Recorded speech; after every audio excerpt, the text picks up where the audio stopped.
Hali gani mwanafamilia wa channel tupendwa hii hapa ya Kileo Media.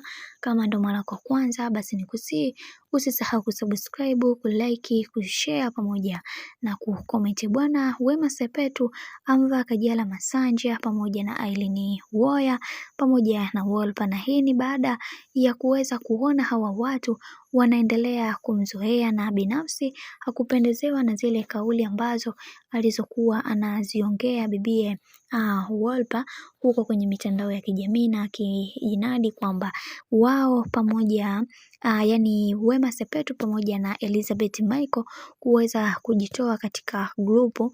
Hili jambo limeweza kumuumiza sana, na akasema kwamba kama kweli nyie mlikuwa na mapenzi na sisi, basi mngekuwa mnatushirikisha katika kila jambo ambalo mmekuwa mkilifanya, lakini nyie mmejiweka kipaumbele katika kila jambo. Sasa mlifikiri sisi tuseme nini, na mlitaka tuanze kutoa malawama ambazo hata ukikaa ukafikiria hazina msingi.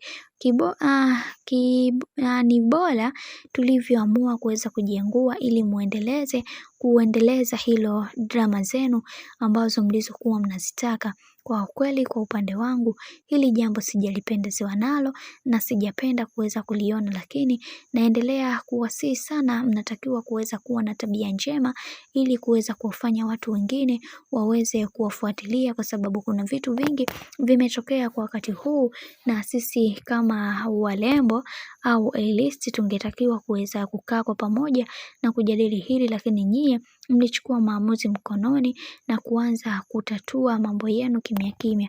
Kiukweli inaumiza, lakini hakuna namna. Kuna wakati najiuliza maswali mengi na nasema kwamba kwa nini haya yote yanatokea tu katika maisha yangu. Kiukweli nimekuwa nikiumiza sana akili, lakini mwisho ya yote naamua tu kumwachia Mungu, kwa sababu anasema siku zote kila linalotokea katika maisha ni mipango ya Mungu. Hivyo namuachia Mungu katika kila hatua ya maisha yangu, na imani Mungu atakuwa pamoja nami na atanipigania katika kila hatua ya maisha ambayo ninayopitia. Na kuna vitu vingi vimekuwa vikitokea katika maisha. Kwa upande wangu nasema funika kombe mwanaharamu wapite, lakini Kajala pamoja na Wolper, hawa watu ni watu wabaya sana na hawahitaji kuweza kupewa hata somo, kwa sababu kuna vitu vingi vimetokea katika maisha, na wao wangetakiwa wawe katika misingi ambayo inaweza kutunyanyua sisi kutoka sehemu moja kwenda sehemu nyingine, lakini wao wamekuwa watu ambao hawataki kabisa kuweza kuona sisi tukifanikiwa. Bwana, mambo ni mengi, mimi naomba nikusihi usisahau kusubscribe, kulike, kushare pamoja na kucomment.